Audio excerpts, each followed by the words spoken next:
Bismillahirrahmanirrahim. Bismillahirrahmanirrahim. Assalamualaikum warahmatullahi wabarakatuh.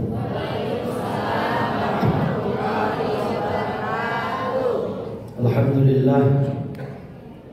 Alhamdulillahilladzi jama'ana fi hadzal makan wa tafaddala 'alaina bi ni'matil islami wal iman. Asyhadu an la ilaha illallah wahdahu la syarika lah, syahadatan yathqalu bihal mizan. Wa asyhadu anna sayyidana wa nabiyyana Muhammadan abduhu wa rasuluh sayyidu waladi adnan.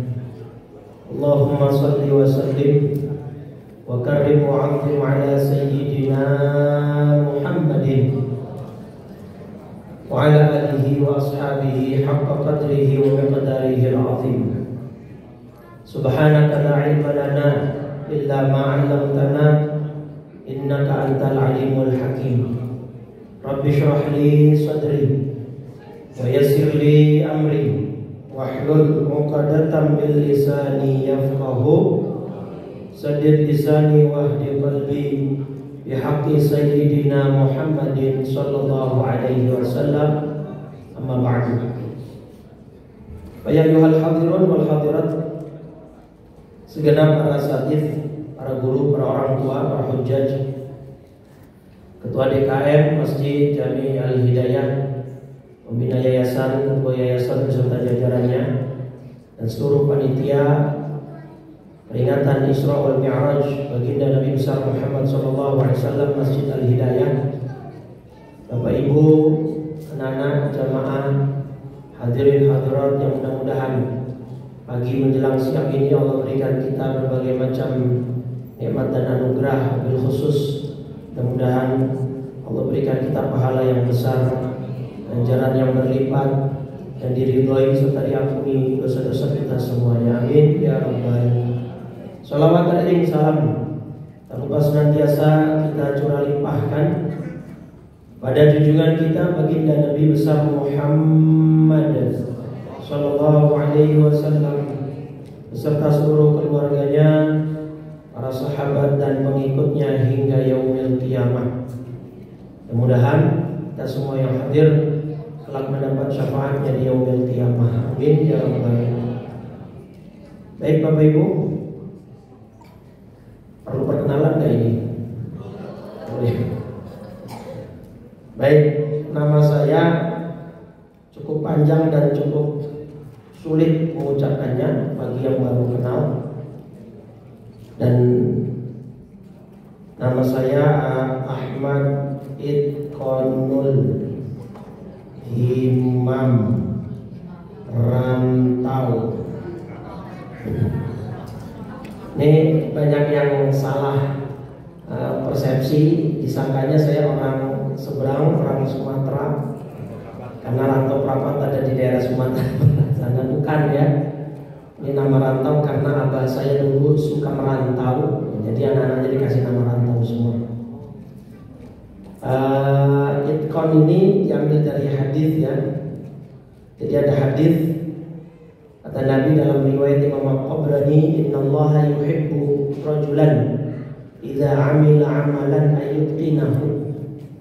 Allah itu sangat suka kepada orang yang bekerja ketika dia lakukan pekerjaannya dengan itqan, dengan profesional. Himam itu jamak dari himmah, semangat artinya. Jadi arti nama saya Itqanul Himam, orang yang punya semangat profesionalisme yang tinggi. Jadi saya ini orangnya profesional sekali Bapak Ibu. Harusnya nih pagi ini ada banyak acara di mana-mana, tapi saya datangnya ke Al-Hidayah karena tempat yang lain nggak diundang. Ya berarti profesional kan? Masa nggak diundang datang ya? Iya. Baik. Apalagi usia kayaknya nggak jauh beda ya. Nggak jauh beda, apa beda? Saya kelahiran tahun 90. Ya, saat masuk tahun ini, insya Allah nanti Maret masuk umur 35. Sudah bernikah, putra putri saya 4, 2 putra, 2 putri.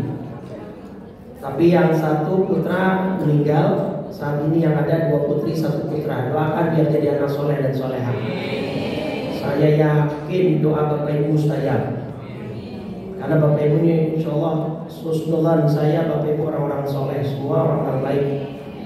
Karena gini Pak, kata orang Arab, Bu, al-wujuh miraya, wajah itu seperti cermin, turika asrarul baroya, yang bisa merepresentasikan diri seseorang.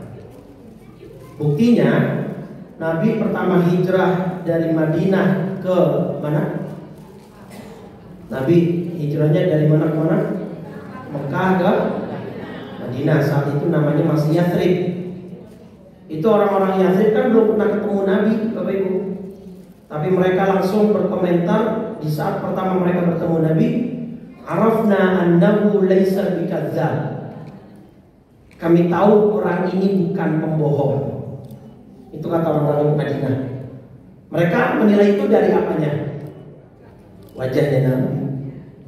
Makanya kan ada istilah love at first sight, cinta pada, karena memang kita sebagai makhluk visual itu yang kita lihat pertama ya wajah. Dan itu kembali saya buktikan. Kenapa saya tadi bilang Bapak Ibu doanya mustajab? Karena saya perhatikan Bapak Ibu ini wajahnya dari depan sampai belakang, dari ujung kanan sampai ujung kiri, semuanya kelihatan. Ya, betul nggak? Betul nggak? Kalau nggak kelihatan,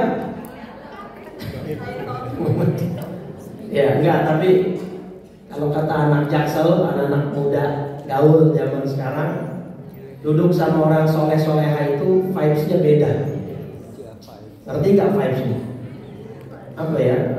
Auranya, getarannya itu beda. Dan itu saya rasakan ketika saya baru duduk dengan Bapak Ibu barusan ini. Kenapa? Buktinya biasanya saya isi kajian ceramah di mana-mana gerah panas, di sini adem. Alhamdulillah. Saya tetanggaan kok dengan Masjid Al-Hidayah. Saya tinggal di Cipinang Muara. Dekat sekali Bapak Ibu. Tadi cuma 3 menit. Depan Masjid Al-Marzuqiyah, tahu? Ya, jadi kalau dari Al-Marzuqiyah keluar ke SMK 50 turun, ketemu lampu merah belok kanan sampai. Background pendidikan MI MTS saya di Al-Falah Klender, Guru Mursidi, Allah yarham. Aliyahnya di Mantiga Rawasari. S1 saya dapat beasiswa di Al-Ahqaf University Hadramaut Yaman. S2 saya dapat dari LPDP, Lembaga Pengelola Dana Pendidikan, di bawah Kemenkeu, ke Harvard Seminary Connecticut, US, Amerika Serikat. Sekarang sedang belajar lagi di jurusan tafsir Al-Quran. S1-nya Syariah, S2-nya Islamic Studies dan Christian Muslim Relation, dan sekarang belajar tafsir. Doakan biar ilmu saya bermanfaat. Karena sekarang saya diamanati duduk di Komisi Dakwah MUI Pusat di bawah Pak Kiai Khalil Hafiz. Bisa duduk dan juga Pak Kiai Ahmad Zubaidi. Bisa duduk di depan Bapak Ibu karena saya pernah sekali mengisi di Masjid Al-Hidayah saat menggantikan salah satu ustadz di Senin Maghrib karena ibunda ustadznya meninggal dunia. Jadi saya menggantikan badan. Bisa juga hadir ke sini ya, karena saya mengisi di Babus Salam belakang, di Asyakirin. Terus ya sudah, dari situ baru nanti masuk ke Al-Hidayah sini. Alhamdulillah bisa bertemu Bapak Ibu semua. Mudah-mudahan perjumpaan kita, pertemuan kita diridhoi oleh Allah Subhanahu wa taala. Baik, saya kira cukup untuk perkenalan. Panggilannya apa? Biasanya sih Itkon. Tapi kalau Itkon susah, Ahmad aja udah lah ya. Biar Biasanya orang menanya di Ustaz Ahmad yang mana? Itu yang rantau. Biasanya yang menjadi pembeda rantaunya itu ya. Ya, baik. Bapak Ibu, kita pagi ini memperingati suatu peristiwa yang sangat besar dan bersejarah dalam agama kita, yaitu peristiwa Isra wal Mi'raj. Baginda Nabi Muhammad SAW, ayat tadi sudah dibacakan oleh ustaznya di surat Al-Isra surat 17 ayat 1. Namun karena temanya ini menarik, agak berbeda dari tema-tema Isra Mi'raj yang lain. Ini tentang keluarga yang diridhoi, ya, refleksi Isra Mi'raj supaya kita membentuk dan membina rumah tangga. Sebenarnya ada kaitannya juga. Jadi pertama begini, Bapak Ibu. Peristiwa Isra wal Mi'raj ini menjadi semacam filter bagi Allah untuk melihat kejujuran iman seseorang di zaman Nabi. Kenapa? Karena ketika Isra Mi'raj Nabi ceritakan, banyak orang yang tadinya sudah memeluk Islam akhirnya kembali murtad, karena menganggap Nabi sebagai orang yang dalam tanda petik ya ngawur lah. Kok gak mungkin bisa dalam semalam gitu. Tetapi di satu sisi ada satu orang yang gak dengar langsung dari mulut Nabi, cuma diceritain sama orang-orang. Tuh Muhammad cerita begini-begini, kamu percaya gak? Oh, kalau selama itu berita keluar dari mulut Rasul, ya saya percaya. Siapa itu? Siapa sahabat yang saya maksud? Abu Bakar. Yang setelah itu kemudian beliau mendapat gelar As-Siddiq. Apa artinya Siddiq? Yang maha membenarkan apapun yang Nabi ucapkan. Sahabat itu juga sempat diam dan termenung, Pak. Sampai pagi itu mereka banyak yang belum bereaksi. Kenapa? Karena tekanan batin, perang batin. Kalau dipercaya ini kok nggak masuk logika, tapi kalau ditolak yang ngomong hati, gitu. Akhirnya banyak yang murtad, yang nggak percaya, alhamdulillah keluar. Nah, sahabat begitu cerita Abu Bakar langsung percaya. Kalian ini gimana sih? Kalian percaya kabar langit, tapi kok kabar yang ada di dunia, artinya kejadian itu kan di dunia. Isra itu kan dari Mekah dulu, dari Masjidil Haram ke Masjidil Aqsa. Itu kok kalian sulit percaya gitu. Maka setelah itu Abu Bakar menggugah semangat keimanan yang lain sehingga mereka akhirnya mantap dan percaya. Maka satu poinnya, kalau kita mau membina rumah tangga yang baik, maka binalah di dasar atau di atas fondasi keimanan. Poin di sini. Terutama buat Bapak Ibu orang tua, gimana caranya memastikan nanti anak-anak kita sepeninggal kita mereka akan terus berjalan di atas agama Islam. Karena fitnah akhir zaman sudah luar biasa, Bapak Ibu. Sekarang ada 3-4 negara yang mayoritas Muslim, tapi angka ateisnya itu paling tinggi. Tahu nggak nomor 1 apa? Negara yang sekarang pertumbuhan ateis. Tahu ateis? Apa ateis? Dia nggak percaya Tuhan. Itu nomor 1 yang paling tinggi apa? Pertumbuhannya ya, bukan paling banyak. Bedakan. Pertumbuhannya yang paling tinggi. Artinya banyak orang yang berubah jadi ateis. Negara apa? Ayo, yang bisa jawab. Kata Pak Roji di depan ada sepeda. Tadi sih ada, cuma saya nggak tahu punya siapa itu. Negara apa? Saudi Arabia. Saudi Arabia itu menjadi salah satu negara yang dengan pertumbuhan ateis paling tinggi sekarang. Ya.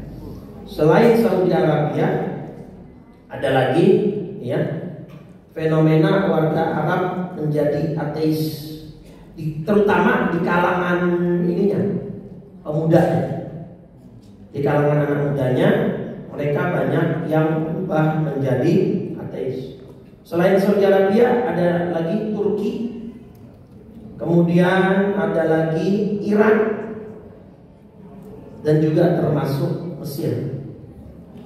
Ya, artinya Bapak Ibu, salah satu yang menjadi harusnya kekhawatiran kita adalah fenomena warga Arab ramai menjadi ateis. Ini berita di tahun 2023, baru berita lalu. Ya, tentunya yang banyak ada di Jeddah, di Riau. Nah, maka dengan refleksi Isra Mi'raj ini kita harus punya kekhawatiran dan kewaspadaan, tapi nggak boleh berlebihan kekhawatirannya. Supaya gimana caranya anak-anak kita ini sepeninggal kita besok tetap berjalan di atas iman dan agama Islam. Ikhtiarnya dari sekarang. Salah satunya apa? Tadi misalnya sudah ditampilkan anak-anak kita yang Masya Allah hafal Quran juz 30 apa 30 juz? Beda kan? Juz 30 kan? Tapi sudah alhamdulillah. Kita kan juz 30 saja belum tentu semua hafal kan? Kadang-kadang Al-Kafirun aja nggak selesai-selesai, muter aja. Muter itu. Maka kita apresiasi, itu salah satu ikhtiar, bentuk ikhtiar. Ya, jadi selain warga Arab ada, termasuk Muslim di Indonesia sekarang berapa persen menurut pusat data statistik Pak? Sekitar 86 atau 87 kurang lebih persen. Itu kurang terus. Di data yang pernah saya baca, yang pernah dirilis di zamannya Pak Bin Samsudin, ketua MUI sebelumnya, salah satu daerah yang paling banyak murtad orang-orang Islamnya, mohon maaf ya, ini secara data, itu ada Cianjur, Jogja, Riau. Katanya saat itu data rilis, nggak tahu kalau sekarang trennya berubah. Wallahu a'lam bishawab. Yang pasti ini, yang pasti ancaman itu ada. Paham ya maksud saya?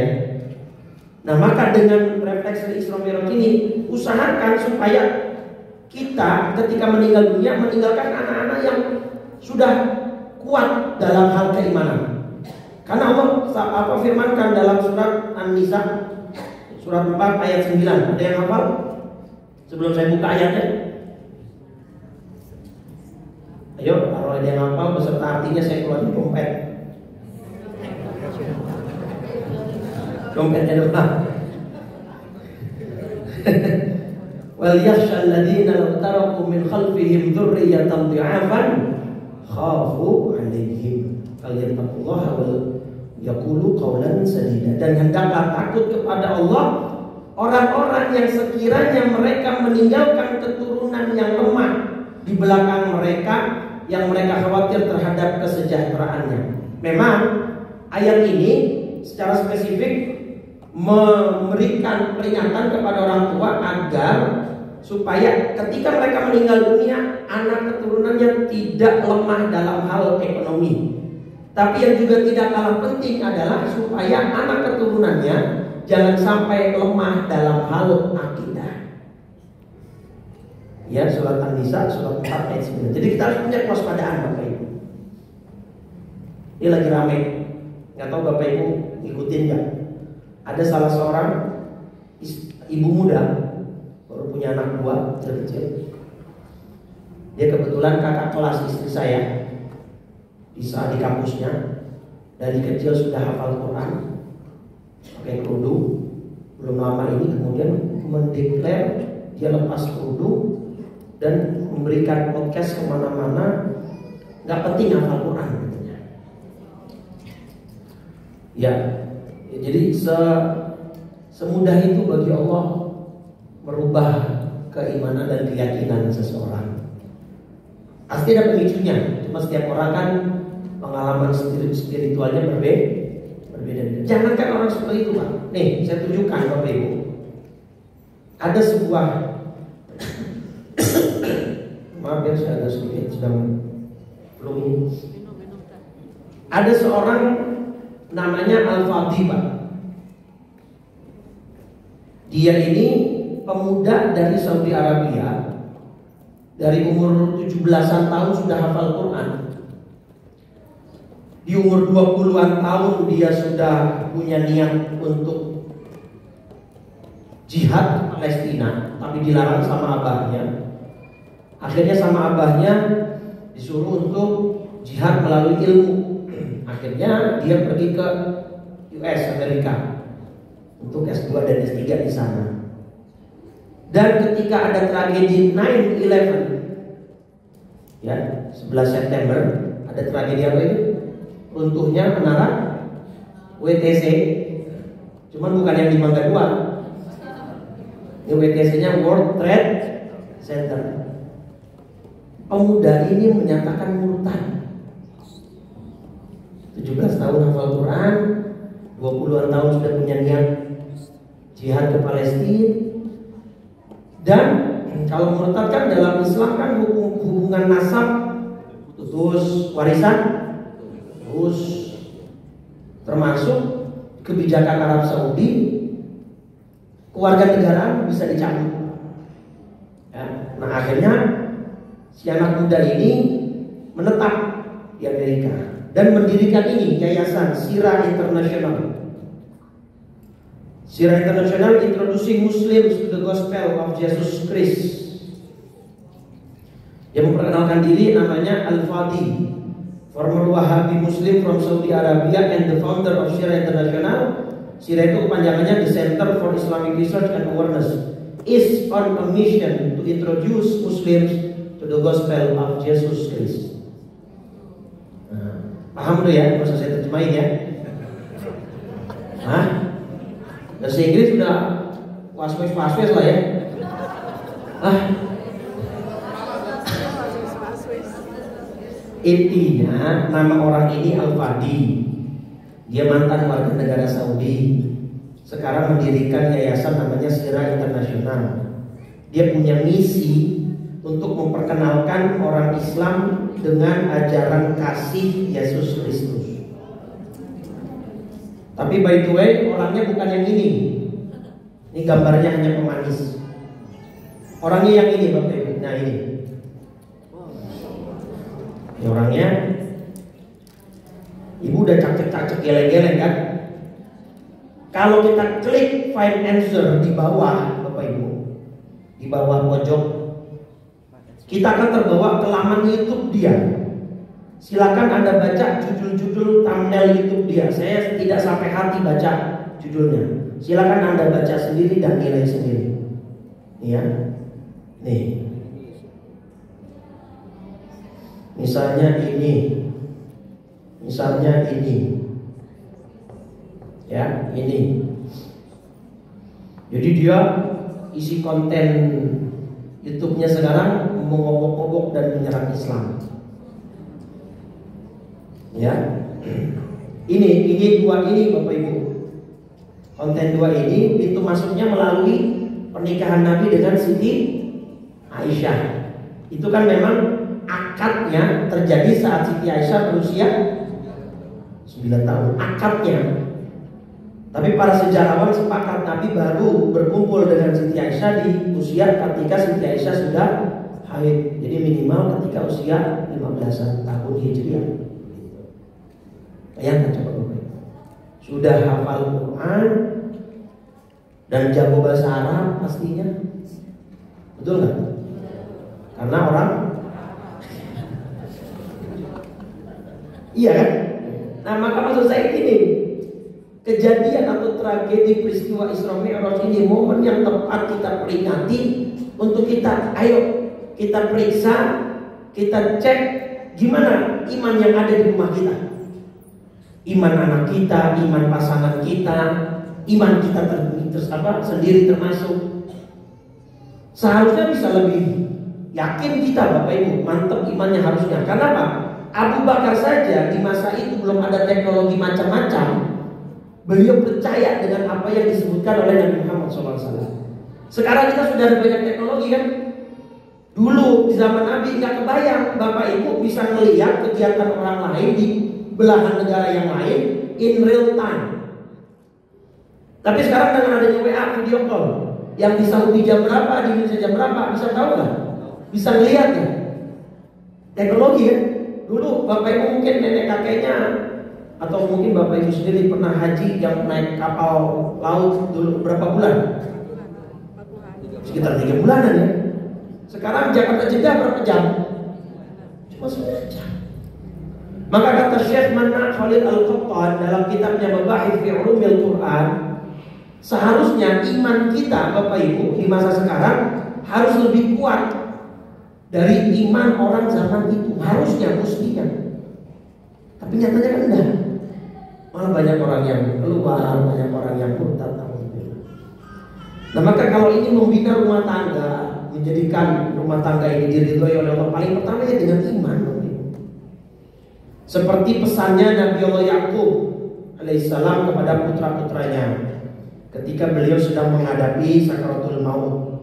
Diabadikan oleh Allah kisahnya di Al-Baqarah surat 2 ayat 133. Ya am kuntum syuhada'a idh hadara Yaqub al-maut idh qala li banihi ma ta'buduna min ba'di.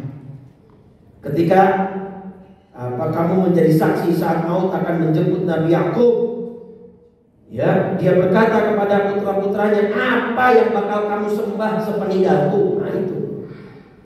Jadi ini berikhtiar, berusaha supaya keturunan kita sepeninggal kita tetap punya iman, tetap di atas agama Islam.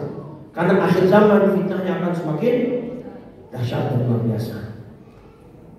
Nah mereka menjawab, kami akan menyembah Tuhanmu dan Tuhan nenek moyangmu, yaitu Nabi Allah Ibrahim, Ismail dan Ishak. Ya, Tuhan yang Maha Esa dan kami. Nah Ishak ini nanti melahirkan Yakub. Yakub punya anak, salah satunya Nabi Yusuf. Makanya Yusuf itu kan di antara manusia paling mulia kata Nabi. Al-Karim, Ibnul Karim, Ibnul Karim, Ibnul Karim. Yusuf itu orang mulia, bapaknya orang mulia, kakeknya orang mulia, buyutnya orang mulia. Karena garis nasabnya gimana? Yusuf bin Yakub bin Ishak bin Ibrahim alaihi wassalatu wassalam. Nah Nabi Ishak itu dari istrinya yang mana? Ibunya Nabi Ishak siapa? Sarah. Dan mu'arrikhun, para sejarawan sepakat Sarah itu wanita tercantik di masanya. Jadi pantas ya kalau Nabi Yusufnya ganteng. 4 keturunan keempat semua atasnya Nabi semua. Yusuf bin Yakub bin Ishak bin Ibrahim. Sudah begitu Ishak dari Sarah. Pantas kan Nabi Yusufnya ganteng? Pantas sekali. Makanya ibu katanya kalau lagi hamil banyak-banyak baca surat Yusuf supaya anaknya ganteng kayak Nabi Yusuf. Saya bilangin gak mungkin. Kenapa gak mungkin? Bapaknya begitu. Ya, maksudnya niatnya keliru lah. Kan tergantung cetakan anak mah. Bapaknya begitu, ibunya begitu. Makanya jauh deh nanya. Niatnya itu supaya imannya si anak sekuat imannya Nabi Yusuf, yang ketika dia sudah berada di sebuah ruangan berdua dengan wanita tanpa pakaian, Nabi Yusuf tidak terkena jebakan wanita tersebut, walaupun memang itu bantuan Allah. Kan gitu, niatnya begitu. Kalau gantengnya mah ya jauh lah, nggak mungkin lah. Mau 1000 kali dibaca surat Yusuf ya semua milik bapaknya lah. Gitu ya, baik. Nah, nyaka, ayo kita jadikan momentum ini supaya sepeninggal kita, putra putri kita, anak-anak kita terus di atas jalan keimanan. Dan ini yang paling penting. Bapak Ibu kan pengen kumpul lagi di surga ya, bareng anak keturunan cucu, mau gak? Mau kan? Nah itu ada syaratnya. Surat At-Tur surat 52 ayat 21. Perhatikan ya kalimatnya. Walladzina amanu wattaba'athum dzurriyyatuhum biimanin.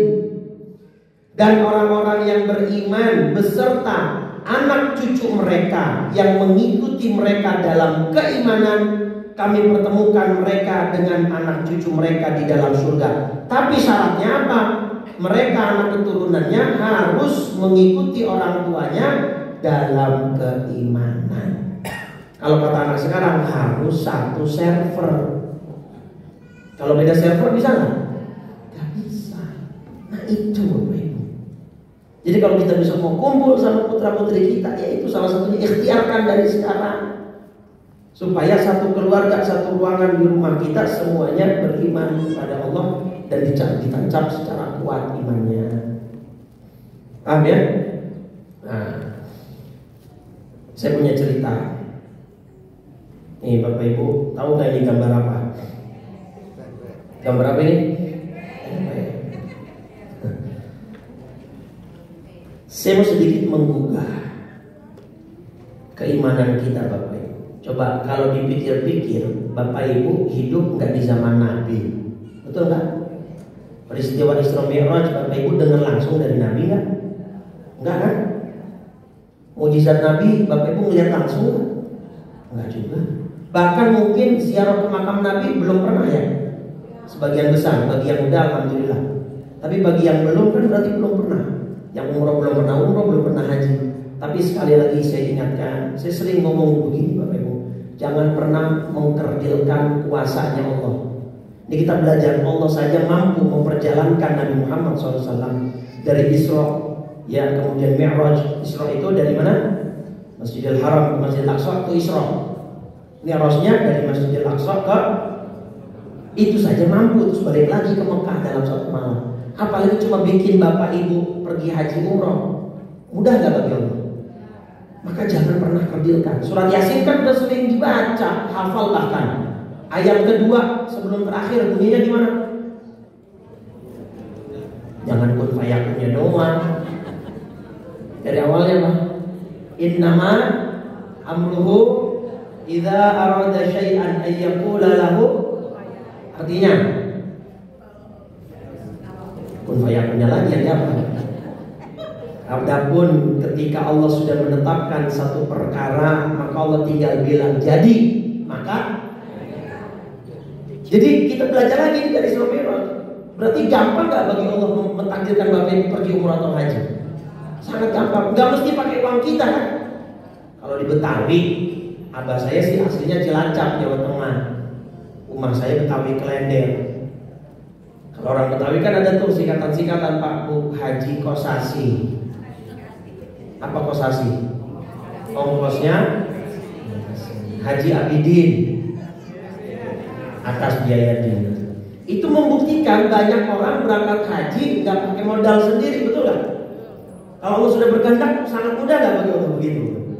Saya punya jamaah Bapak Ibu daerah Kayu Putih, tahu Kayu Putih? Kayu Putih itu Pulau Gadung berbatasan dengan Pulau Mas. Pulau Mas kan rumahnya mewah-mewah ya. Saya juga ngisi rutin di Masjid Babu Taubah Pulau Mas itu. Kebetulan jamaah saya orang Kayu Putih jualan cilok. Tahu cilok Bapak Ibu? Apa cilok? Nah, kebetulan ini jamaah saya tukang cilok soleh luar biasa. Di mana kemana-mana di gerobaknya ada mushaf. Kalau lagi nggak ada yang beli, dia baca Quran.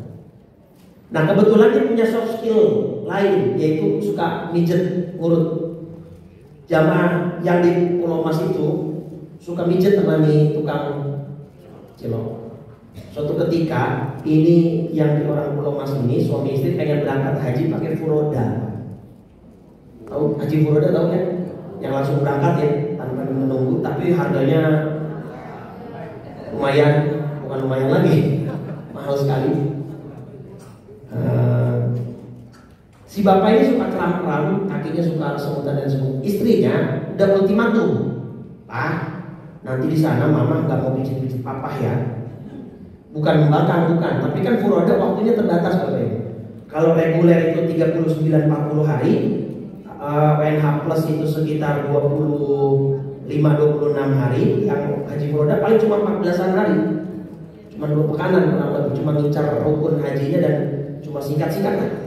Maka istrinya bukannya nggak mau mijit-mijit, maksudnya pengen biar optimal. Karena kan seringkali mereka akan terpisah kan di masjidnya kan. Kata si suami, terus kalau nanti aku kesemutan, kakinya pegel gimana? Ya udah ajak aja itu langganan kamu yang tukang cilok. Gampang banget istrinya ngomongnya. Ditelepon malam-malam, Pak, aku punya paspor. Ya Allah Pak Haji, bercanda apa? Ngajak paspor sama tukang cilok. Mana punya saya? Ya udah besok bikin ya Pak. Emang apa sih? Saya mau ngajak Bapak pergi haji. Akhirnya pergi. Pakai furoda semua ditanggung gratis 0 rupiah. Nginepnya di Zam-Zam Tower tuh, yang keluar lobi kepleset langsung Masjidil Haram. Saking biarpun di sana judulnya disuruh mijit, tapi pergi haji kan? Pergi haji kan? Hajinya ya sesuai rukun dan syaratnya, sah nggak? Nggak ada masalah kalau memang sesuai syarat dan rukun dan ketentuan itu sah. Haji yang kemarin baru haji di umur 2 bulan aja dipanggil Pak Haji kan? Nah, Bapak Ibu, maka dari kisah saya tadi hikmahnya apa? Jangan pernah mengkerdilkan kuasanya Allah, ya. Surat Yasin tadi itu ayat kedua sebelum terakhir, ya kan? Jangan pernah mengecilkan kuasanya Allah. Dan hikmah kedua yang bisa kita petik, mulai besok kita jualan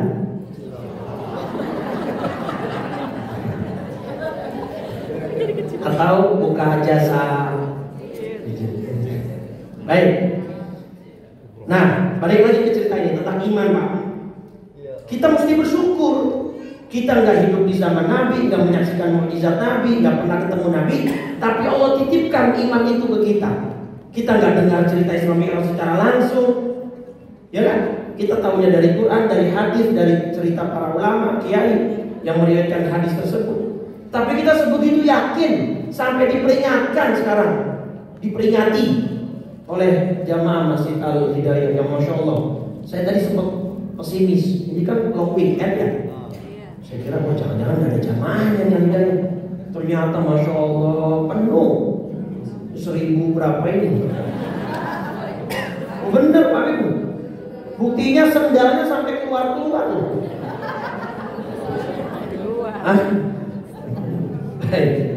Nah, kebanyakan orang Islam karena imannya ini adalah hasil turunan. Nah, di sini yang ingin saya garis bawahi. Coba mohon maaf, kita kan kebanyakan Islam kita, iman kita turunan ya Bapak Ibu ya. Karena kita lahir dari keluarga yang Islam, yang iman. Kalau bahasa anak sekarang, iman kita ini hasil giveaway dari Allah. Kita nggak minta, kita nggak milih. Betul kan? Berarti yang memilihkan siapa? Allah. Berarti Allah memilih kita. Nah, karena kebanyakan orang Islam di Indonesia imannya itu turunan, maka jarang ada yang peka dengan nilai keimanan yang sudah dia punya. Nah, muncullah kaidah dua ini Bapak Ibu yang bisa dilihat di layarnya. Qimatul asya tu'rafu bididdiha. Nilai atau value dari sesuatu seringkali baru dipahami oleh orang dari lawanannya. Apa maksudnya? Kita seringkali baru mengerti mahalnya sehat kalau udah. Betul tak? Saya punya jamaah, mohon maaf, fesesnya mengeras, gak bisa buang gas. Buang gas atau buang gas? Bahasa ilmiahnya apa? Betul. Gak bisa buang gas, fesesnya mengeras, harus dioperasi. Dan itu tahun berapa saya lupa ya. Kabarnya saat itu kata dia, saya mau alam nih pastinya. Cuman kata dia pakai BPJS gak bisa, karena BPJS gak mau cover kentut katanya. Akhirnya dia bayar sendiri Bapak Ibu. Hampir 20 juta dia bayar operasi. Untuk bisa, kan memang indikator sehat juga begitu ya. Ibu-ibu kalau habis yang sesar nih, hamil, melahirkan sesar, paling pertama ditanya sama dokter setelah siuman apa? Ibu udah kentut belum? Iya kan? Karena itu indikator sehat, berarti pencernaannya bagus, normal, betul kan? Tuh, kalau sekali aja sehat, apalagi yang berkali-kali. Kalau berkali-kali sih masuk angin itu. Artinya Bapak Ibu, nikmat kesehatan itu luar biasa mahal. Kita baru ngerti nikmatnya punya pasangan kalau pasangan itu sudah meninggal. Pas masih ada mah ribut terus, berantem terus. Ya kan? Tapi begitu udah meninggal baru terasa. Nah, ya kan? Itu dia. Nah, terus ada kaidah kedua, kafratul masas tuzilul ihsas. Seringnya orang terpapar atau berinteraksi dengan sesuatu bisa menghilangkan sensitivitas respon seseorang terhadap sesuatu tersebut. Ini saya kasih gambar TP, saya kasih contoh Bapak Ibu. Saya lahir 90. Abah saya wafat 98. Berarti saya dulu mantan anak yatim, Bapak Ibu. Jadi nanti kan kita ada santunan yatim ya. Jadi bagi anak yatim jangan putus asa. Yatim itu orang pilihan. Bagi Nabi kita saja yatim. Ya, tapi ya yang masih punya bapak jangan berharap jadi yatim. Kalau itu saya ambilnya nyawa ayah saya mau saya jadi yatim, jangan. Itu kalau sudah takdir. Saya 8 tahun saya jadi yatim, dari umur 8 tahun maksud saya. Saya lahir 90, 98 abah saya wafat. 98 ada kejadian apa Indonesia, Bapak Ibu? Krismon. Betul kan? Bayangkan, rumah saya jadi janda, single fighter, menanggung 3 anak di saat krisis moneter. Goncang sekali ekonomi kehidupan keluarga kami. Jadi hampir setiap hari saya dikasih makan tempe. Nah itulah gambar tempe kenapa ada di sini. Jadi hampir setiap hari saya dikasih makan apa? Ya anak 8 tahun Bapak Ibu mana ngerti mana syukur. Yang ada kan bosen ya. Saya protes ke rumah saya, selayaknya anak 8 tahun lah. Kenapa sih makan tempe terus? Sekali-kali fried chicken dong. Gitu. Tapi kan fried chicken di zaman itu belum ada yang emperan, Pak. Kalau emperan sekarang banyak, Sabana, Safina, Lisana, The Trio, The Besto. Apalagi itu. Dulu kalau mau makan fried chicken harus yang branded, McD, KFC, AWS, KFC dan lain sebagainya. Sedangkan keuangan rumah saya enggak cukup. Ya walaupun tempenya berubah-ubah warna, berubah-ubah bentuk sesuai kreativitas emak-emak deh. Paginya digoreng bareng nasi goreng, siangan dikit dioreng, sorenya dibacem, besok di kuah kuning. Tapi tetap bahan utamanya. Kalau orang Betawi bilang, saya sampai gumoh-gumoh makan tempe. Tahu gumoh ya ibu ya? 2008 saya berangkat ke Hadramaut Yaman. Dapat seminggu sampai 2 minggu pertama, makanan yang paling saya rindukan dari Indonesia justru ini. Saya coba memberikan gambaran tentang penerapan kaidah ini. Paham Bapak Ibu? Dulu ketika saya sering berinteraksi dengan tempe itu, saya tidak mengerti bahwa tempe ternyata di luar itu harganya mahal dan sangat dicari. Karena di Yaman itu cuacanya nggak cocok untuk pertumbuhan ragi. Jadi kalau kita mau makan tempe harus bawa tempenya dari Indonesia, karena ragi nggak tumbuh di sana dan harganya mahal.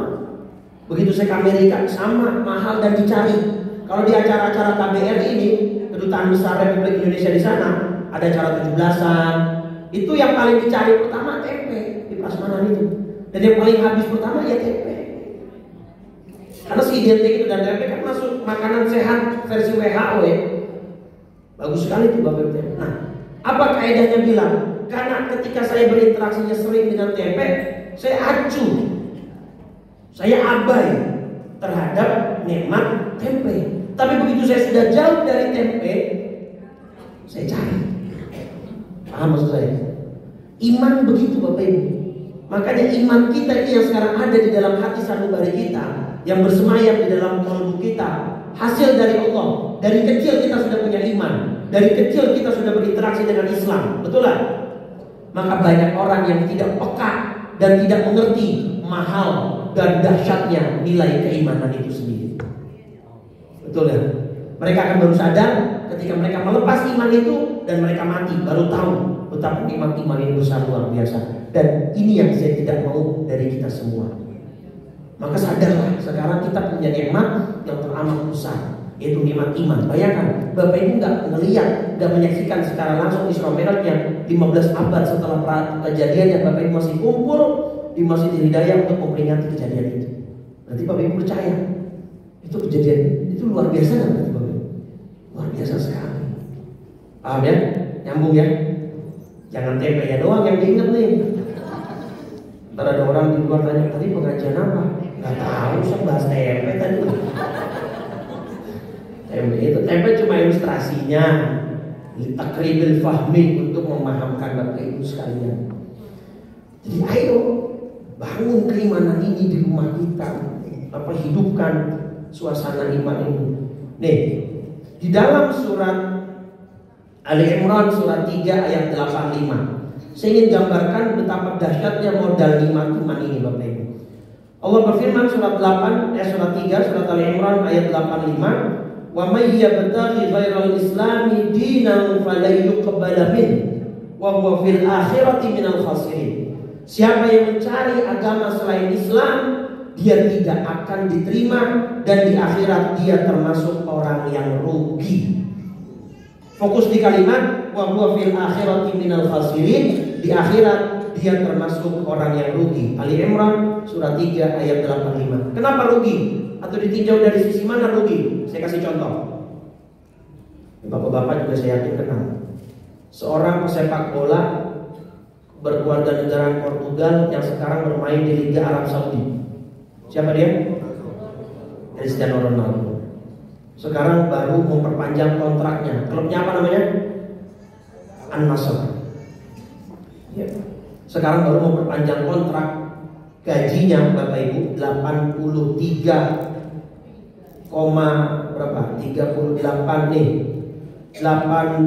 3,3 triliun per tahun. Jadi kalau di breakdown per detik 108.000, per menit 6 juta, per jam 385 juta, per hari 9,2 miliar. Per hari, per pekan 64 miliar, per bulan 277 miliar, per tahun 3,3 triliun. Pernah lihat duit sebanyak ini?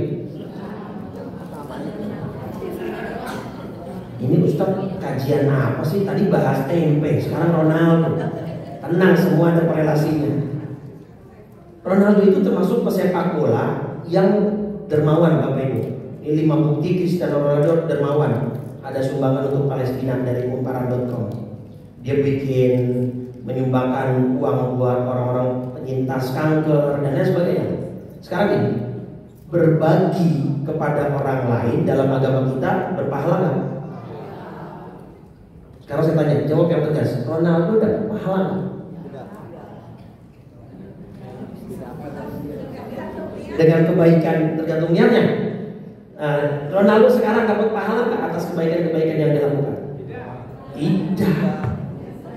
Ketika pertanyaan saya pahala, Bapak Ibu, berarti konteksnya balasan dunia apa akhirat?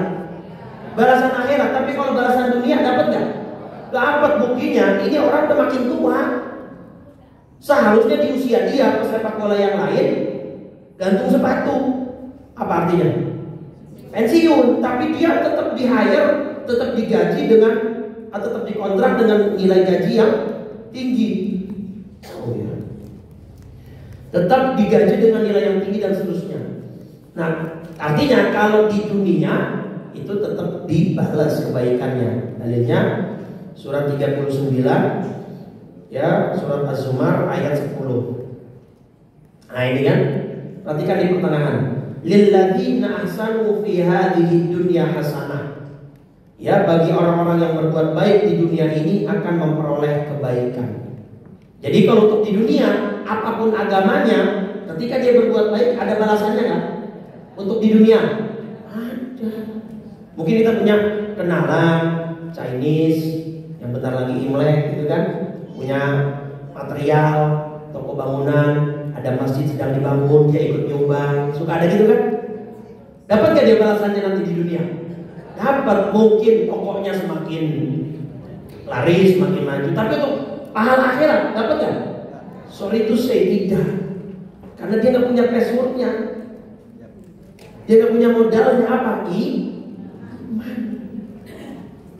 Karena syarat orang dapat pahala dari kebaikan yang dia lakukan apa? Iman. Kalau nggak beriman dapat nggak? Nggak dapat, sayangnya. Gitu ya. Bandingkan coba dengan kaum muslimin yang masukin kotak amal 2.000 perak, dapat pahala nggak? Ini contoh doang ya, tapi jangan beneran 2.000. Masa kalah keyakinan sama apa namanya Ronaldo ya. Jadi tapi dapat pahala nggak? Seandainya pun dia 2.000. Didapat karena apa? Karena dia punya modal iman. Makanya itu tadi dibilang sama Allah, orang yang mencari agama selain Islam di akhirat dia termasuk orang yang rugi. Kenapa rugi? Ya sudah sebaik itu tapi di akhiratnya nggak dapat apa. Nah itu Pak, dahsyatnya iman itu. Maka ya itu nih harus kita rawat, kita pupuk keimanan ini, terutama untuk anak-anak kita tadi. Pastikan dalam arti ikhtiarkan.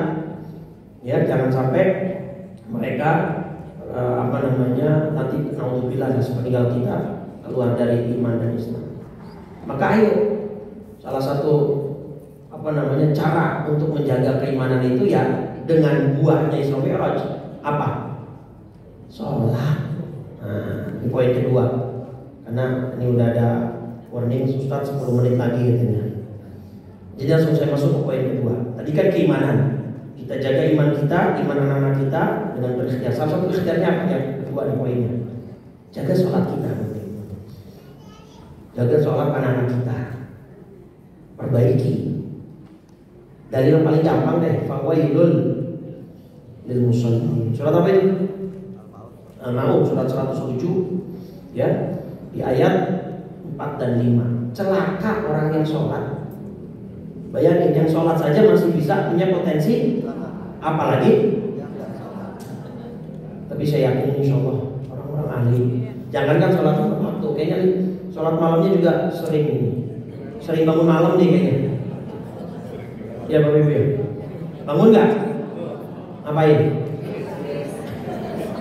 Ya nggak apa-apa, habis pipis wudu ya, habis wudu sholat, nggak apa-apa. Nah, sholat yang gimana yang buat orang celaka? Alladzina hum an sholatihim sahun, yaitu orang-orang yang lalai terhadap sholatnya. Lalai ini kategorinya dua, kata ulama tafsir. As-sholatu bi ghairi ilmin, tanpa ilmu. Dan yang kedua di akhir waktu. Nah, ini tanpa ilmu contohnya. Saya pernah memergoki orang di kantor. Kan kalau perkantoran pakai lengan panjang Pak, kemeja, betul nggak? Dia suka begini Pak. Dia gulung tangannya gitu ya. Dia gulung tangannya separuh begini. Husnuzon saya begitu nanti dia basuh tangan, dia tarik lagi. Nyatanya enggak. Gitu.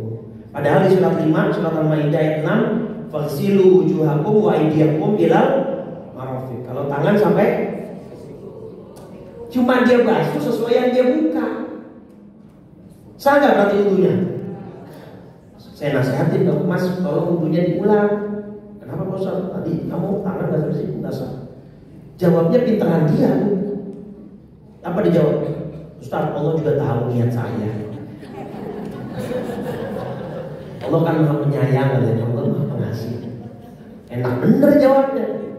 Saya tahu Allah maha penyayang, pengasih, pengampun. Tapi kalau Anda memaknai pengasih, penyayang dan pengampunnya Allah dengan Anda ibadah seenaknya, buat apa Allah turunin Quran? Buat apa Allah mengutus seorang Rasul? Ya kan? Tuh. Atau anak-anak muda laki-laki biasanya sering saya dapat ini di musola-musola tempat umum kayak di mall atau di bandara, stasiun.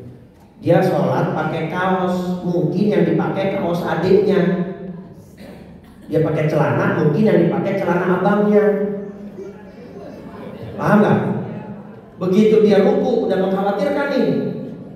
Begitu dia sujud kelihatan itu lubang celengan. Paham ya maksudnya? Nah itu bagian dari auratnya. Aurat laki-laki dari mana? Baina surrah war rukbah, antara pusar dan.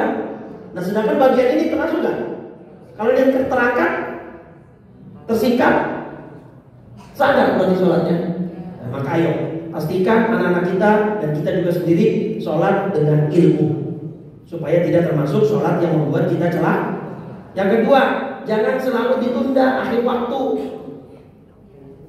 Ya, surat An-Nisa 102 aja ada namanya sholatul khauf, sholat dalam peperangan. Lagi perang aja disuruh sholat. Nah ini gara-gara sinetron. sholatnya ditunda, coba bayangin. Tapi bukan orang sini, jamaah hidayah sih enggak ya. Nah, jadi ayo tepat waktu. Jadi membenahi sholat itu banyak aspek. Dari aspek ilmunya, dari aspek ketepatan waktunya, dari yang ikhwan jamaahnya. Bagi para bapak coba jamaah di masjid hukumnya apa? Sholat jamaah di masjid. Kalau nggak ada udzur wajib apa? Wajib ada dua, wajib ain aja wajib kifai. Fardu ain atau fardu kifayah. Nah, ada dua pendapat tuh Bapak Ibu, bahkan tiga sih sebenarnya sunnah muakkadah yang satu. Tapi ada yang bilang fardu ain, ada yang bilang fardu kifayah. Apa bedanya? Kalau bilang fardu ain berarti kalau ada laki-laki nggak sholat di masjid padahal nggak ada udzur, sholatnya bisa saja sah tapi dosa. Kalau kita menganggap sholat fardu, sholat jamaah yang fardu bagi laki-laki itu fardu ain. Tapi kalau fardu kifayah, nah kalau sudah ada yang mewakili di masjid yang lain aman. Tapi ya pendapat itu kuat. Karena Nabi pernah punya keinginan pengen membakar orang-orang yang rumahnya dekat dengan masjid, tidak ada udzur tapi sholatnya di rumah. Cuman untungnya bahasa hadisnya laqad hamamtu. Saya cuma berkeinginan, nggak direalisasikan. Bayangin kalau sampai direalisasikan sama Nabi. Jakarta akan gimana? Damkar akan sibuk Pak, bakaran lagi, kenapa nggak sholat di masjid bakar? Untung nggak jadi Pak.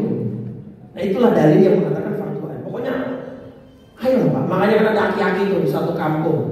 Dia yang azan, dia yang qomat, dia yang imam. Ditungguin, kagak ada yang datang, yang makmum merebut juga sesama dia. Akhirnya karena dia kesel, dia azan jam 11 malam. Oh, laki-laki jam 11 malam azan, volume paling gede.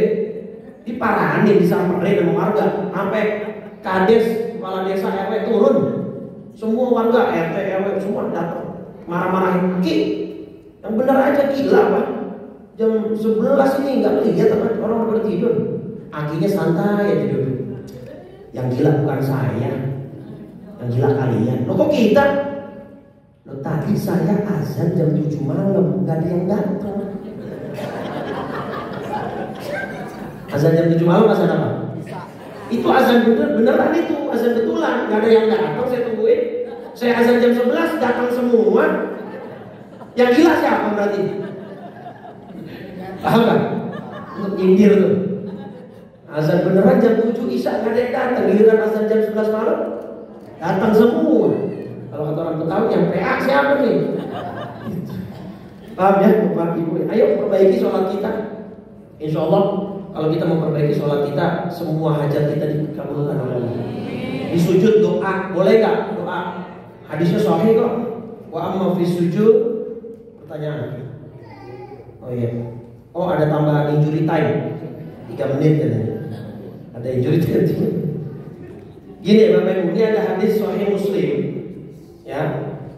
Ya, bahwa di antara tempat berdoa itu yang paling harus kita perbanyak saat kapan?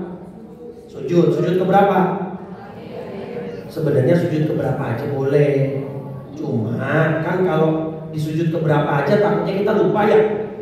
Pas lagi sujud kedua udah doa banyak banget, pas bangun rakaat berapa itu? Takutnya lupa. Makanya biar gampang nandain, dijadikanlah di sujud.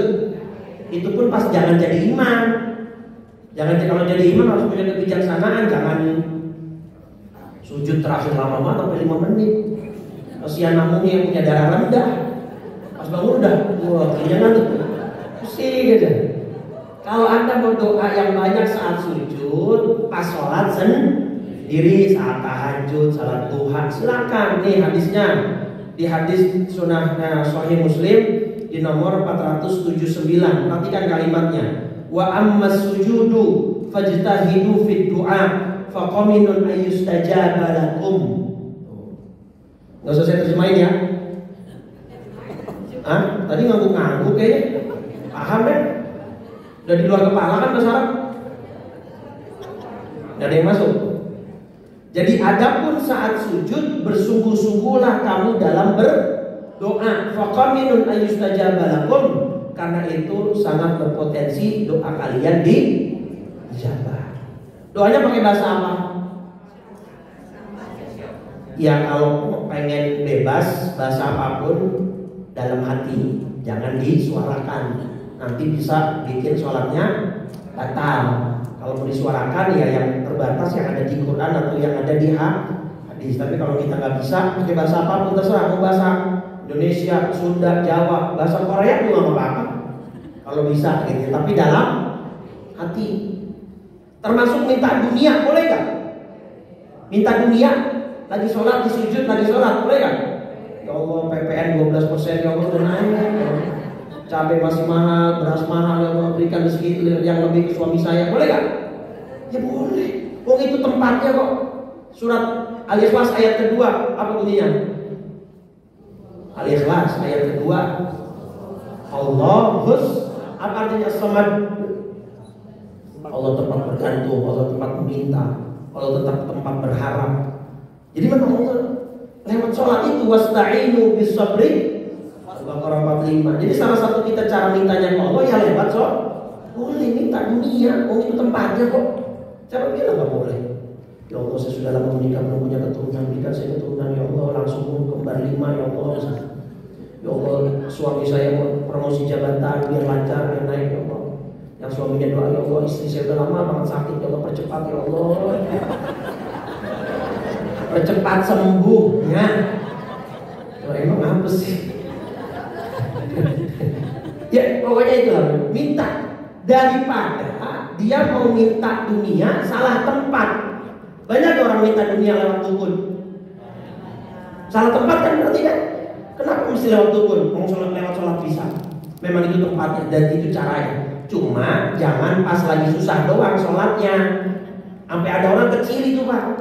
Kalau dia lagi ke masjid berarti tandain, berarti dia lagi susah. Jangan jadi begitu, jadi orang Ibu. Tapi kalaupun ada orang begitu masih bagus juga. Artinya saat susah dia datangnya ke tempat yang benar, kan gitu ya. 2023 kemarin ada kasus Pak di Purwokerto. Ada orang Purwokerto nggak?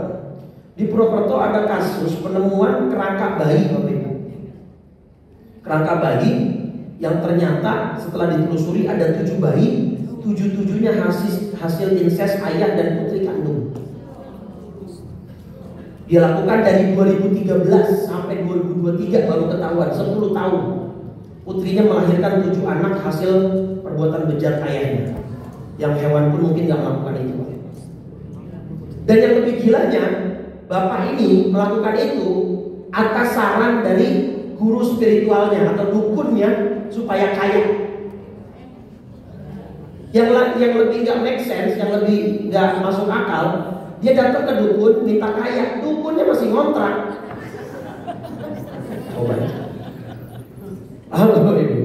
Coba bayangin, dia datang ke dukun minta kaya, melakukan hal yang bahkan mungkin iblis pun nggak ngelakuin ini Pak. Ini iblis ngelihat orang ini minder Pak.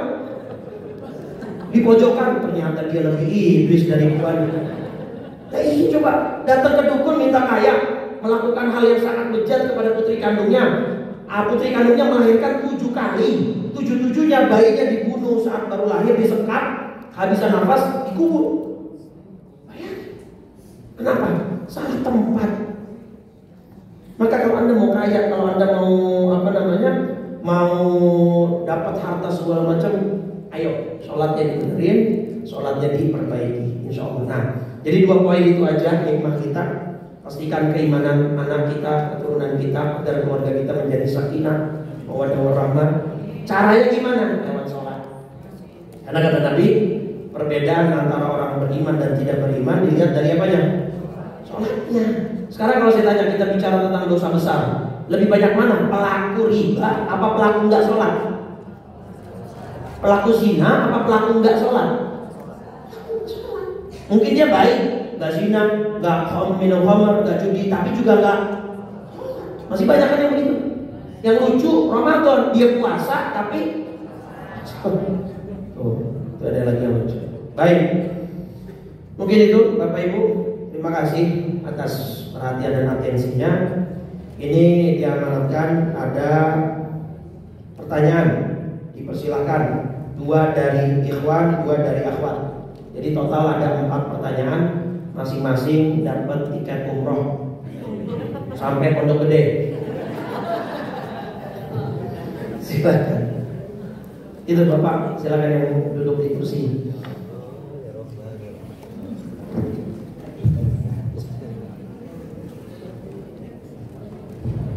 Assalamualaikum warahmatullahi wabarakatuh. Waalaikumsalam warahmatullahi wabarakatuh. Saya memperkenalkan diri, nama saya Syafir Afif. Umur saya 84 tahun. 84 tahun, Masya Allah. Sewaktu Muhammad Nasir menjadi menteri, beliau mengatakan di sekolah agama diajarkan pengetahuan, di sekolah agama diajar pengetahuan, di sekolah umum diajar agama. Sekarang menteri agamanya, menteri pendidikannya sudah gak jelas. Apalagi pengangkatan guru agama itu tergantung daripada badan kepegawaian negeri. Kepala pegawai negerinya orang Nasoro, kalau ngangkat guru agama susah, kalau guru ngangkat P4 gampang. Inilah negara kita. Mohon bagaimana Islam berjaya seperti semula, seperti waktu kita merdeka. Terima kasih. Assalamualaikum warahmatullahi wabarakatuh. Itu sebuah cita-cita luhur yang menjadi cita-cita bersama, Pak. Memang kita mungkin sekarang apatis melihat sikap para pemangku jabat dan pemangku kewenangan di negara ini dengan berbagai macam olahnya dan tingkahnya. Tapi saya tetap berpegang pada satu harapan, la tayasu min rauhillah, janganlah berputus asa dari rahmat Allah. Nah, mungkin yang bisa kita lakukan supaya nanti seperti itu, tadi balik lagi ke pengkaderisasi, pengkaderan anak-anak kita ini, mulai didik, jangan pernah berbuat curang, tetaplah berbuat jujur supaya tidak menimbulkan bibit-bibit korupsi. Mulailah cinta terhadap agamanya, mulailah waspada terhadap ancaman-ancaman dari luar. Jadi selain kita berdoa dan berharap kepada Allah, langkah konkretnya adalah dengan pengkaderan. Tadi makanya saya senang betul anak-anak tadi sudah ditampilkan hafal juz 30 dan sebagai bagian dari upaya mungkin di masanya nanti mereka bisa menjadi orang-orang yang menjadi melanjutkan tongkat estafet negara ini. Karena memang salah satu kekhawatirannya tadi Pak, yang data yang saya sebutkan, Muslim di Indonesia terus menurun. Itu ada salah satu yayasan nirlaba dari US melakukan riset, kalau tren ini terus berlanjut 2050-an ke atas, komposisi umat beragama di Indonesia bisa 50-50 Pak. Muslimnya 50, non muslimnya 50%. Itu mengarah ke sana kalau tidak ada tindakan yang real dari kita. Maka saya selalu kalau di zaman mana-mana Pak, ayolah kita bersatu sebagai muslimin. Jangan lagi justru sesama muslim saling menyerang. Ini kita masih sibuk kan, energi kita habis nih meributkan satu dua masalah khilafiyah, ini nggak boleh, ini boleh, ini bid'ah, ini nggak bid'ah, ini sesat, ini nggak sesat, terus begitu dijejalkan dengan begitu. Tapi tadi masalah-masalah yang konkret seperti pengangkatan guru agama, kesejahteraan guru agama, saya termasuk agak kesel Bapak Ibu kalau ya termasuk negara kita gaji guru termasuk gaji yang paling kecil dan terendah. Apalagi guru agama, guru ngaji lah, terutama guru ngaji lah secara spesifik. Kan ada sekarang fenomena orang tua muda kalau masukin anaknya les bahasa Inggris, matematika, gitu ya. Di mana tuh English Force, Oxford, atau kalau bahasa Inggris matematika Kumon, itu jutaan berani Pak, bahkan mungkin puluhan juta dalam 1 tahun 2 semester. Tapi kalau buat ngaji anak-anaknya, carinya yang murah. Kalau bisa gratis. Dengan alasan Ustaz, guru ngaji mah kan harus ikhlas. Enak bener jawabnya. Emang guru ngaji gak punya keluarga yang harus dihidupi? Ustaz, itu namanya menjual agama? Oh enggak. Anak Anda ngaji dengan guru itu, dia menjual jasa. Ustaz, tapi kan ngajar matematika susah, bahasa Inggris sulit, kalau agama gampang, ngaji gampang. Ya udah, kalau gampang ajarin sendiri. Betul nggak Bu? Kadang-kadang saya sakit hati melihat fenomena itu. Giliran les bahasa Inggris, gurunya ke rumah, aqua, air macam-macam warnanya, yang putih, yang hitam, yang keluar semua, kopi, teh, kue-kue. Giliran guru ngaji, aqua gelas. Coba bayangin. Itu pasti terjadi. Maka pantas buat guru-guru ngaji di kampung, motornya udah tua, ya lampu depannya udah oblak, begitu kena polisi itu blok mati, gitu ya. Kesian Pak. Inilah kadang-kadang yang menghina agama Islam bukan orang lain, dari diri kita sendiri. Gitu. Ayolah mulai bangkit dari situ ya. Jadi mudah-mudahan dengan pengkaderan seperti itu, anak-anak kita bisa menjadi generasi yang bisa membawa Indonesia ke arah yang lebih baik lagi, terutama dalam agama Islam. Baik, mungkin itu Pak. Ibu-ibu tadi ada satu orang yang tunjuk tangan, siapa? Silakan Ibu. Dioper aja, dioper kali. Ya di estafet aja.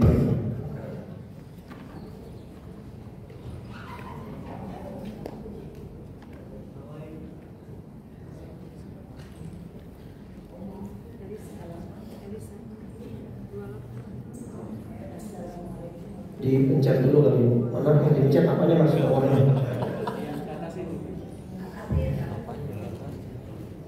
Assalamualaikum warahmatullahi wabarakatuh. Waalaikumsalam warahmatullahi wabarakatuh. Yang ingin saya tanyakan mengenai rukun fikih kuliah Ustaz. Apa itu? Rukun fikih tawilah. Rukun fi'li dan rukun qauli dalam sholat. Tawilah. Nah, terus Setelah kita baca Fatihah atau rukuk dan sujud, boleh tidak kita berganti-ganti doa sebelum dengan ayat selanjutnya? posisi sudah baca Fatihah. Sudah baca Fatihah lalu Berjamaah atau sendiri? sendiri Musharif. Oh sendiri. Terus Kita baca doa, lalu baru kita baca ayat pendek gitu. posisi doanya di antara Fatihah dan surat pendek. Sepian. Di antara Fatihah selesai doa baru surat pendek. Ya. Pertanyaannya? Di saat sudah ruku, setelah kita baca Robil A'la wa bihamdi atau subhanallah itu, atau subhanallah azimi, lalu kita baca doa, dan doanya juga berbeda-beda sendiri, mana artinya bidulnya sama gitu, seperti itu. Boleh nggak Ustaz? Dengan metode disuarakan apa tuh gimana? Iya, disuarakan. Oke, baik. Terima kasih Ustaz. Ya, gini Bapak Ibu ya, dalam surat Ali Imran surat 3 ayat 38 ini ayat yang merekam atau mengabadikan momen di mana Nabi Zakaria mendapat kabar gembira, mendapatkan putra yang langsung Allah beri nama Yahya. Karena secara medis Nabi Zakaria dan istrinya, pasangannya harusnya tidak bisa. Di sini fanadatul malaikatu wa huwa qa'imun yusalli. Di ayat 39-nya surat Ali Imran surat 3, kemudian para malaikat memanggil Nabi Zakaria ketika dia berdiri melaksanakan sholat di mihrab. Jadi dari ayat ini ada di dalam kitab tafsir namanya Hadaiqur Ruhi war Raihan. Ya. Itu karya Syekh Ali Al-Syiqiti.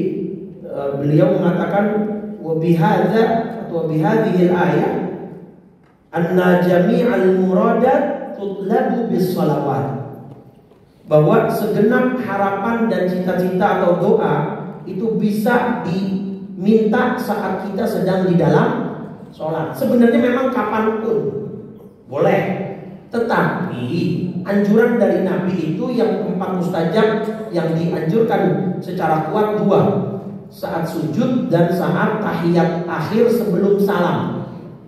Ya, cuma di 2 tempat itu. Karena apa? Karena nanti kalau kita terlalu banyak doa di sisipan-sisipan kegiatan sholat yang lain, khawatir akan mengganggu konsentrasi, fokus, dan mengganggu jalannya sholat itu sendiri. Maka difokuskanlah di sujud dan tahiyat akhir sebelum salam. Nah, itu di situ diperbanyak boleh. Tapi kalau selebihnya cukup direnungkan dalam hati sambil misalnya baca Iyyaka na'budu wa iyyaka nasta'in, dalam hati sambil merenung, membayangkan apa yang kita minta, itu boleh. Tetapi dialokasikan waktu tersendiri, nah itu nanti takutnya mengganggu alur dan konsentrasi fokus sholat. Jadi cukup di sujud dan tahiyat akhir sebelum salam. Ya, baik. Baik, sudah cukup satu-satu saja perwakilan dari Bapak dan Ibu. Cukup ya? Baik. Terima kasih Bapak Ibu atas atas perhatian dan atensinya. Mudah-mudahan apa yang saya sampaikan ini bermanfaat dan mudah-mudahan kita semua diberikan oleh Allah Subhanahu wa taala keimanan yang kuat, keimanan yang tegas dan kita pada akhirnya akan wafat dalam keadaan husnul khatimah. Baik, kita tutup kajian kita ini, tapi acara belum selesai ya, karena masih ada santunan setelah ini. Kita talqin bersama-sama membaca kalimat tauhid 3 kali dan nanti doa serta kafaratul majlis. Mudah-mudahan kita semua wafat dalam keadaan husnul khatimah. Qala Rasulullah sallallahu alaihi wasallam, afdalu ma qultuhu ana wan nabiyuna min qabli la ilaha illallah la ilaha illallah la ilaha illallah Muhammadur Rasulullah sallallahu alaihi wasallam kalimatu haqqin 'alaiha nahya wa 'alaiha namutu biha nuqadu insyaallah ta'ala minal aminin. Bismillahirrahmanirrahim. Alhamdulillahirabbil alamin hamdan na'imin hamdan syakirin hamdan fi ni'amahu wa yukafi mazidah. Ya Rabbana lakal hamdu wa lakal mulku wa lakal syukru kama yanbaghi li jalali wajhikal karim wa li'azimi sultanik. Allahumma shalli 'ala sayyidina Muhammadin wa 'ala alihi wa sahbihi ajma'in.